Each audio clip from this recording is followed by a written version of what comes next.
हाँ जी, तो अब क्वेश्चन नंबर 5 है आपके पास। Question number 5 is a rhombus shaped field has green grass for 18 cows to graze. मतलब कोई शेप का रोम्बस शेप का फील्ड है, उसके अंदर इतनी ग्रास है कि वो उसके अंदर से ना 18 काउज खा सकती है घास को, ठीक है, वो ग्रेज कर सकती हैं।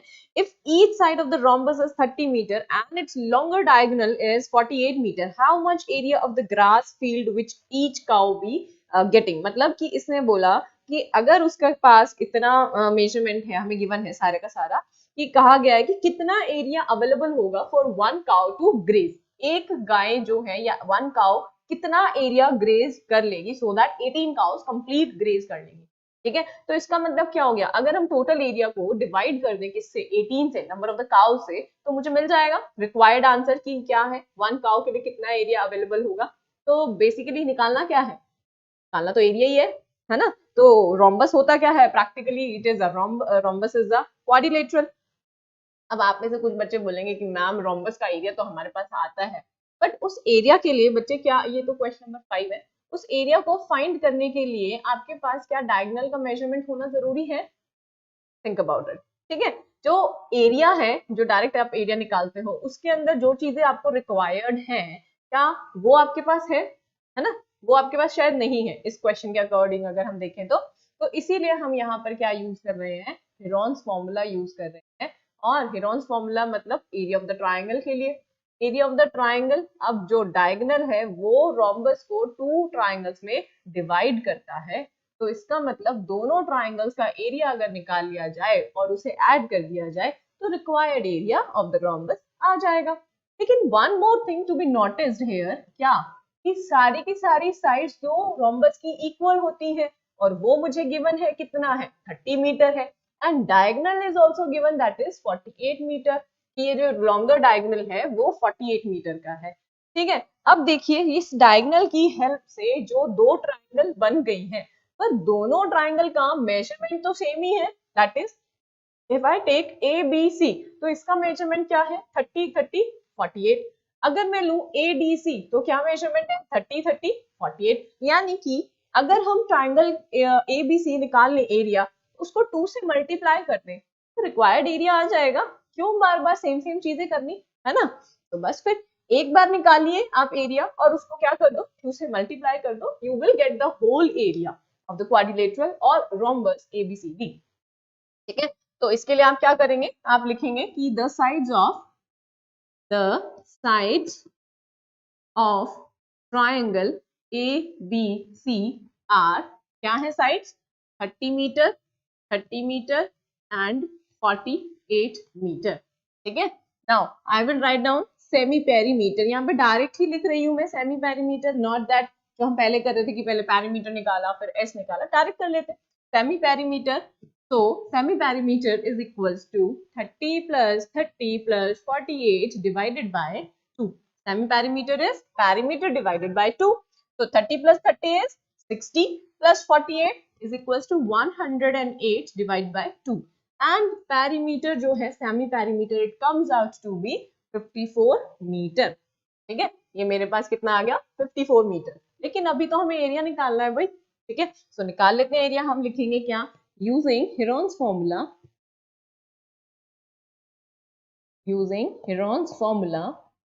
area of triangle ABC, area of triangle ABC is equals to S into S minus A, S minus B, S minus C with a whole under root, ठीक है। अब ये जो इसके अंदर वैल्यूज है वो मैं यहाँ पर एस की वैल्यू अभी निकाली थी, क्या था 54, तो 54 इंटू 54 माइनस 30, क्योंकि साइड्स क्या है 30 30 and 48, 54 minus 30, 54 minus 48 the under root, ठीक है। अब इसको सॉल्व कर लेते हैं, क्या आ गया 54 इंटू में 54 माइनस 30 इज 24, ये भी 24, और यहाँ पर कितना आ जाएगा, यहाँ पर आएगा आपके पास 6, ठीक है। समझ में आया, ये जो आप सब्ट्रैक्शन करोगे तो यू विल गेट 6। अब हमें क्या है, इस टर्म्स को, इन नंबर्स को रूट से बाहर निकालना है। Let's see 24 is the number which is being multiplied 2 times, तो एक बार इसको आप लिख सकते हो बाहर कि 24 तो आ गया। अब अंदर जो आपके पास नंबर है 54, इसको हम लिख सकते हैं 6 into 9, लिख सकते हैं ना। तो यहाँ पर 6 ऑलरेडी है, तो 6 2 टाइम्स आ रहा है, 6 को भी बाहर लिख सकते हैं। और उसके बाद बचता है मेरे पास 9 विद एन अंडर रूट। देखिए 9 तो परफेक्ट स्क्वायर है भाई, 9 तो परफेक्ट स्क्वायर है, बाहर आएगा तो क्या आएगा ये 3।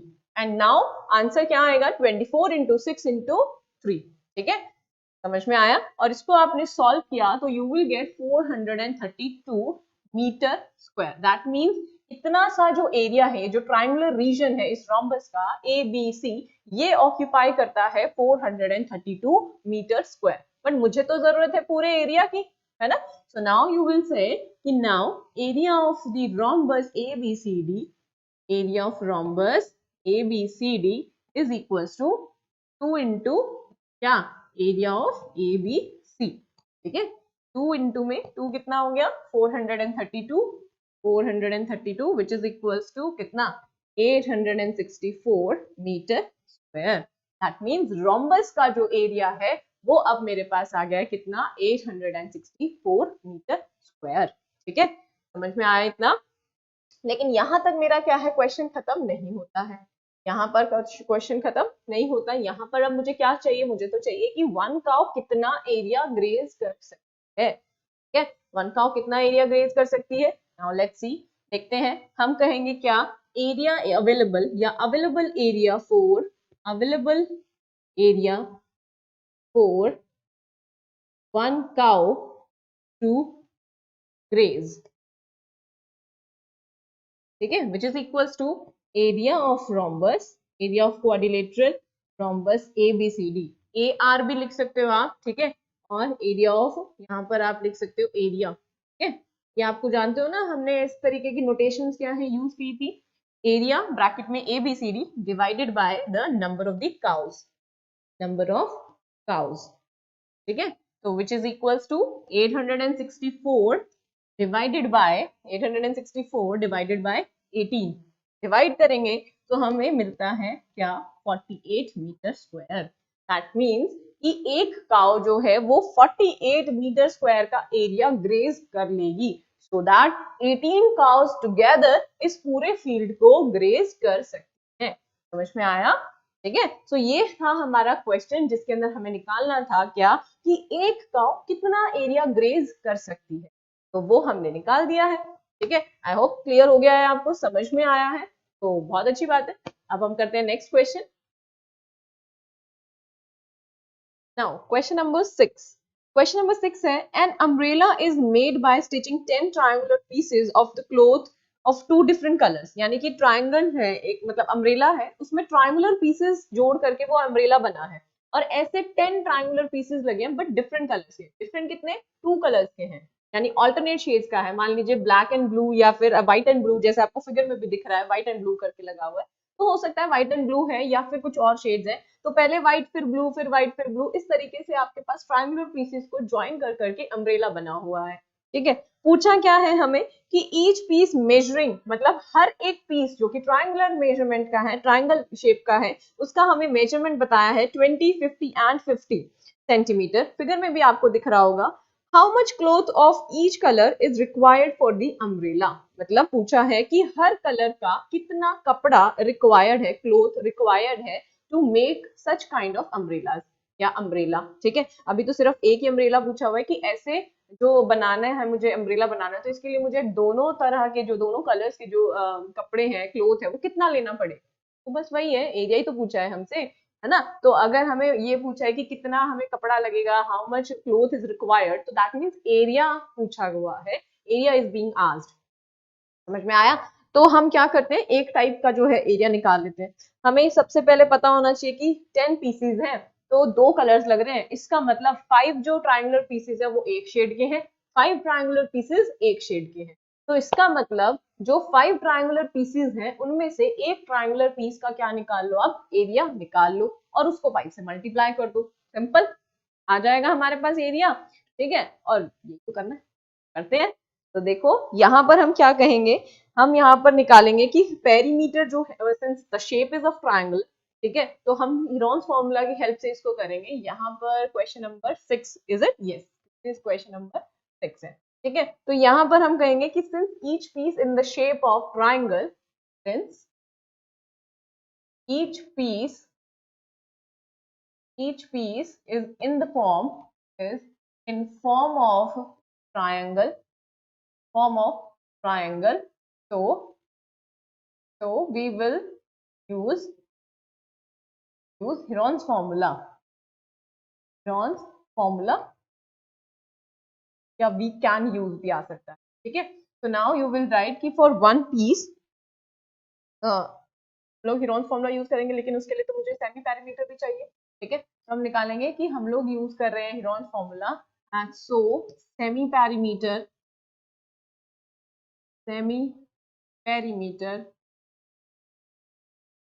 इज इक्वल्स टू, कितनी है हमें साइज गिवन है 20 50 50, 20 plus 50 plus 50 divided by 2. Now 50 plus 50 is 100 plus 20, it is 120 divided by 2, which is equals to 60 meter. It is yes centimetre है, ठीक है। तो सेमी पेरीमीटर आ गया। नाउ हम लोग कहेंगे क्या, using Heron's formula, using Heron's formula निकाल क्या रहे हैं, एरिया। तो area of triangular piece, area of triangular piece is equals to, भाई फॉर्मूला लगा देते हैं अपना, s into S minus A, S minus B, S minus C, then under root, ठीक है। यहाँ पर सेमी पेरीमीटर हम निकाल चुके हैं, दैट इज 60, तो पुट कर दीजिए 60 इंटू में 60 minus 50, 60 minus 50, and what were the other side, 60 minus 20, put an under root and solve। यहाँ पर क्या आएगा, 60, 60 minus 50 is 10, 60 minus 50 is 10 and 60 minus 20 is 40। तो यहाँ पर आपको क्लियरली दिख रहा होगा कि 10 क्या है, 2 टाइम्स मल्टीप्लाई हो रहा है, तो एक बार आप बाहर निकाल दो, रूट से बाहर निकाल दिया, और अंदर जो बच गया है 60 इंटू 40, तो इस 60 इंटू 40 को फिर से ब्रेक कर लो, कैसे कि हम लिख सकते हैं इसको 6 इंटू 10, और इसे लिख सकते हैं हम 10 इंटू 4, लिख सकते हैं, है ना। अब देखो यहाँ कर रही हूँ मैं, यहाँ पर 10 अगेन 2 टाइम्स आ रहा है, तो वही 100 आ गया बाहर, 10 इंटू 10, अंदर बच गया है 6 into 4, 4 is a perfect square, तो ये बाहर आके आपको देता है 2, और अंदर रह जाता है अंडर रूट 6, यहाँ पर आ गया है क्योंकि एरिया है, तो this is centimeter square. Now it is now up to us कि हम क्या है इसको एज इट इज छोड़े या फिर इसकी अप्रोक्सीमेट वैल्यू लगाएं। तो आप ध्यान करना या फिर नोटिस करना कि जहां पर हमने अप्रोक्सीमेट वैल्यूज लगाई है, वहां पर हमें क्या है एडिशन का काम करना था, कि वो जो एरिया है मुझे किसी में ऐड करना था, इसीलिए वहां पर क्या है वैल्यूज हमने अप्रोक्सीमेटली लिखी थी कि ऐड करके कुछ एक वैल्यू मिले, लेकिन यहाँ तो हमें ऐड करने की जरूरत ही नहीं है ना। तो यहाँ पर देखिए हम इसको एज इट इज लीव कर सकते हैं, छोड़ सकते हैं, ठीक है। यहाँ पर मुझे मिल गया क्या, 200 under root 6 centimeter square, that means एक ट्रायंगुलर पीस का जो एरिया है वो इतना है, ठीक है। सो इसके बाद हम कहेंगे क्या कि area of 5 such pieces, area of 5 such pieces कितना हो जाएगा, 5 इंटू में 200 under root 6, which is equals to 5 to the 10 and it will become 1000 under root 6, 1000 under root 6 centimeter square, ठीक है। समझ में आया इतना कि 1000 अंडर रूट 6 सेंटीमीटर स्क्वायर हमारे पास इतना कपड़ा हमें लगेगा एक पीस, ठीक है। तो now you can write down the concluding line कि हमें एक कलर का कितना पीस तो चाहिए, या फिर दोनों शेड्स के, दोनों कलर्स के इतने इतने क्या है कपड़े, क्लोथ की रिक्वायरमेंट है, ठीक है। So this statement is up to you, आप अपनी मर्जी से जैसे मर्जी लिखना चाहें लिख सकते हैं, बट कुछ सॉल्व इसी तरीके से हो कि हमने एक ट्रायंगुलर पीस का एरिया निकाल लिया, 5 से मल्टीप्लाई कर दिया, और 5 भी तो पीसेस थे इस तरीके से, ठीक है। तो 5 such pieces were required and so we have got the answer। Easy है ना, बहुत इजी है। तो ये क्या है आपका बच्चे एप्लीकेशन में आता है कि एप्लीकेशन ऑफ आपका Heron's फॉर्मूला, तो उसमें एरिया ऑफ द क्वाड्रिलेटरल भी आ जाता है एंड सच फिगर्स जिसमें ट्राइंगल्स इन्वॉल्व हो रही हैं तो वो भी इंक्लूड होते हैं, ठीक है। तो now let's look at the question number 7, क्या कहता है क्वेश्चन 7 देखो। नाउ क्वेश्चन नंबर 7 है आपके सामने कि a kite is in the shape of a square with diagonal 32 centimeter and an isosceles triangle of base 8 centimeter and sides 6 centimeter each is to be made of 3 different shades as shown in the figure. How much paper of each shade has been used in it? तो इसका मतलब क्या है कि आपको clearly figure दिख रहा है, उस फिगर में आपको ये भी दिख रहा होगा कि 1, 2 एंड 3 ऐसे 3 रीजन मार्क किए हुए हैं, ठीक है। 1 जो रीजन है वो क्या है, ऊपर वाला रीजन है जिसको हाफ मतलब किया हुआ है, और 2 रीजन जो है वो क्या है, जो बिल्कुल वाइट दिख रहा है, और जो थर्ड रीजन है वो एक स्मॉल सा ट्राइंगल है जो कि एकदम बिल्कुल बेस में लगा हुआ है, ठीक है। वो बेस क्या है, एक आइसोस्सेलेस ट्राइंगल है जिसका बेस है 8 सेंटीमीटर एंड इक्वल साइड है आपके पास 6 एंड 6, ठीक है। तो हमें क्या है, हर एरिया का क्या, हर रीजन का एरिया निकालना है। तो आपको अगर ध्यान हो तो स्टार्टिंग में मुझे ये भी मेंशन किया है कि ये जो काइट है वो किस शेप में है, स्क्वायर शेप में है, ठीक है। तो स्क्वायर शेप में है, इसका मतलब क्या हो गया कि वही बात है कि कोई भी एक डायगोनल अगर मैंने ले लिया, मान लीजिए कि इस काइट को अगर मैं नेम भी दे देती हूँ कैसे, A B C and D, तो ये क्या हो गया, बी डी डायगोनल हो गया, ठीक है। ये जो बी डी डायगोनल है उसके ऊपर भी और नीचे दोनों तरफ क्या है, सिमेट्रिकल एरियाज बन रहे हैं। कैसे, क्योंकि ये दोनों क्या है, साइड्स तो सारी सेम होती है, साइड्स तो सारी सेम है, तो ये जो ए बी है और डी ए है दोनों साइड सेम होंगी, इर्रिस्पेक्टिव वो चाहे कुछ भी हो। सिमिलरली नीचे भी, ठीक है, तो सेम सेम साइड्स है तो मेजरमेंट सेम है तो एरिया भी सेम होगा। That means for region 1 and 2 we just need to find one area, और हम कह देंगे कि दोनों का रीजन सेम है, मतलब दोनों का एरिया सेम है, तो अगर जो रीजन का जो एरिया 1 का आया है वही सेकंड का एरिया होगा, ठीक है।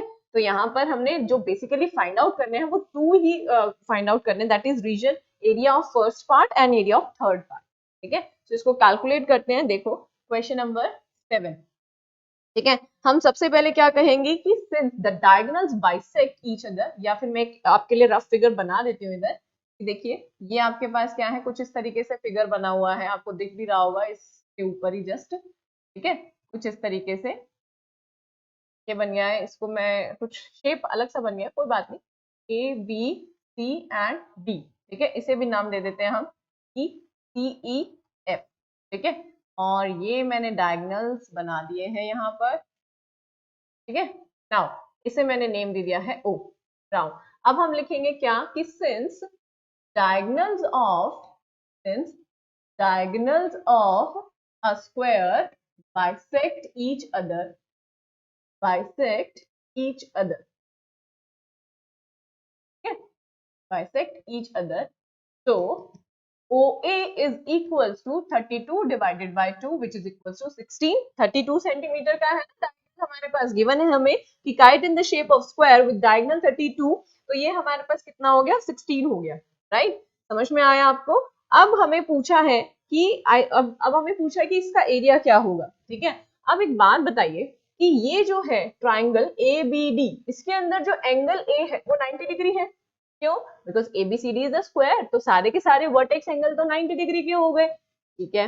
अब फायदा क्या हुआ कि हम यहाँ पर half into base into height formula लगा सकते हैं, जिसमें क्या है, हाइट आपकी क्या है, ओ ए का मेजरमेंट है, और बेस आपका है BD is again a diagonal, है ना, तो डायगोनल का मेजरमेंट तो है मेरे पास, तो हम यूज कर सकते हैं ये फॉर्मूला। हम कहेंगे कि सो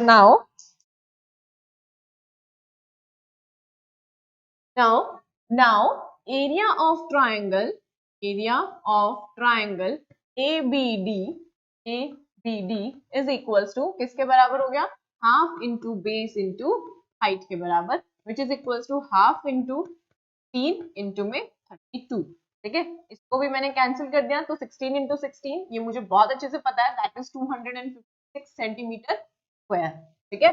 तो हम कहेंगे कि also the area of region 1 भी यही है, हम कहेंगे कि as area of 1 is equals to area of 2, so area of 2 is also equals to 256 centimetre square, ठीक है। क्योंकि ये जो था आप इसके लिए ब्रैकेट में भी लिख सकते हो क्या, रीजन 1 या फिर रीजन 1 या पार्ट 1, ठीक है, अपनी लैंग्वेज में कैसे मर्जी भी लिख सकते हो, क्योंकि ये जो ट्रायंगल एबीडी है यही तो मार्क किया हुआ है 1, ठीक है, ईच पार्ट 1 है, पार्ट 1 भी लिख सकते हो। अब पार्ट 3 जो है आपके पास, 3 पार्ट जो है वो एक आइसोसेलेस ट्राइंगल है। आइसोसेलेस ट्राइंगल वो भी ऐसी जिसके मुझे क्या है, सारी की सारी मेजरमेंट्स पता है। This is 6 6 6 and 8। ठीक है, तो हम निकालेंगे कि 4 ट्राइंगल या 4 part 3, 4 part 3 we will be using the Heron's formula, but for that हम लोग क्या निकालेंगे, पहले सेमी पेरीमीटर निकालेंगे। सेमी पेरीमीटर किसके बराबर होगा, which is will be equals to 6 plus 6 plus में 8, ठीक है, divided by 2। तो 6 plus 6 is 12, 12 plus 8 is 20, 20 को 2 से डिवाइड किया तो मुझे मिलता है 10 सेंटीमीटर। ठीक है, 10 सेंटीमीटर मिला। तो अब हम कहेंगे क्या, using Heron's formula, using Heron's formula. अब ये तो आपको याद ही हो गया होगा कि ये तो आपने हर जगह मेंशन करना है, एमसीक्यू है तब तो कोई बात नहीं है। तो area of triangle that is part 3 equals to s into s minus a, s minus b and s minus then under root is equals to, अब s की वैल्यू आपके पास कितनी आ गई है, 10। तो 10 इंटू में 10 minus 6, 10 minus 6 and 10 minus 8 नहीं है। अब देखिए क्या आ गया आपके पास, 10 इंटू में 10 minus 6 is 4, 10 minus 6 is 4, 10 minus 8 is 2। ठीक है, अब यहाँ पर 4 आपको 2 बार दिख रहा है, बाहर निकाल लो, और अंदर बच गया है 10 into 2 which can be written as 2 into 5 into 2। Again 2 is 2 times आ रहा है, तो बाहर निकाल लो 8 और अंदर रह गया आपके पास अंडर रूट 5, और ये सेंटीमीटर में था, सेंटीमीटर स्क्वायर। ठीक है, क्योंकि आपको क्या है, ऐड नहीं करना है, हर एक पार्ट का आपसे क्या है, पूछा हुआ है सेपरेटली। ठीक है, सेपरेटली आपसे पूछा हुआ है क्या, कि ये एरिया क्या होगा, ये एरिया क्या होगा, तो आप इसको एज इट इज छोड़ सकते हो। It can be left as it is, कि 8 अंडर रूट 5 आप छोड़ सकते हो। अदरवाइज आप इसको क्या है लिख सकते हो, क्योंकि अप्रोक्सीमेट वैल्यू अंडर रूट 5 की होती है 2.25 समथिंग, तो वो आप मल्टीप्लाई करके लिख सकते हो कि इसका एरिया ऐसा कुछ, बट इसकी जरूरत नहीं है, आप इसको एज इट इज छोड़ सकते हो कि एरिया ऑफ थर्ड पार्ट क्या है ना, एरिया ऑफ पार्ट 1 है आपके पास इतना, और क्योंकि दोनों इक्वल है तो सेकंड पार्ट का जो एरिया है वो भी इतना ही होगा। तीनों पार्ट्स के एरिया आ गए हमारे पास, है ना। तो अब करते हैं फिर 8th क्वेश्चन। चलो नेक्स्ट क्वेश्चन देखते हैं क्या है। तो नाउ क्वेश्चन नंबर 8 है आपके पास। क्वेश्चन 8 में आपके पास एक फिगर है और उसमें बताया है कि a floral design on the floor is made up of 16 tiles. मतलब एक फ्लोर है, फर्श पे कोई डिजाइन बना हुआ है और उसको बनाने के लिए मुझे 16 टाइल्स लगी थी। 16 टाइल्स का मैंने यूज किया, बट ये जो टाइल्स थी दे वर ऑफ ट्रायंगुलर शेप। ठीक है, और साइड भी दिया हुआ है कि side of the triangle being 9, 28 and 35, find the cost of polishing the tiles at the rate of 50 पैसा per centimeter square। तो that means कि अगर मुझे इन 16 टाइल्स का क्या पता चल जाए, एरिया पता चल जाए, तो मुझे रेट ऑफ पॉलिशिंग भी पता चल जाएगा कि इन टाइल्स पे ही तो पॉलिशिंग करना है। ठीक है, तो हमें क्या है, अपना एरिया निकालना है और तीनों साइड्स मुझे गिवन है, तो वही बात है, Heron's फॉर्मूला लग जाएगा। फटाफट से करते हैं इस क्वेश्चन को। देखो मैं डायरेक्ट कर रही हूँ, यहाँ पर क्वेश्चन नंबर 8 है ना, राइट, 8th है क्वेश्चन नंबर। तो यहाँ मैं डायरेक्ट कर रही हूँ आपके लिए, आप जो लैंग्वेज है वो खुद से पुट कर सकते हो। The sides of the triangular tiles are, the sides of the tiles are. ठीक है, तो यहाँ पर मैं डायरेक्ट कर देती हूँ कि सेमी पेरीमीटर जो है वो क्या आएगा आपके पास, सेमी पेरीमीटर हो जाएगा आपके पास 9 + 28 + 35 डिवाइडेड बाय 2। ठीक है, तो ये जो टोटल आपको अमाउंट है, ये जो टोटल सम है, ये आपके पास कितना आ जाएगा, it will become 72 divided by 2 and it will give you 36 centimeter. ये पैरामीटर आ गया। ठीक है, तो now I will be using Heron's formula to find the area, है ना।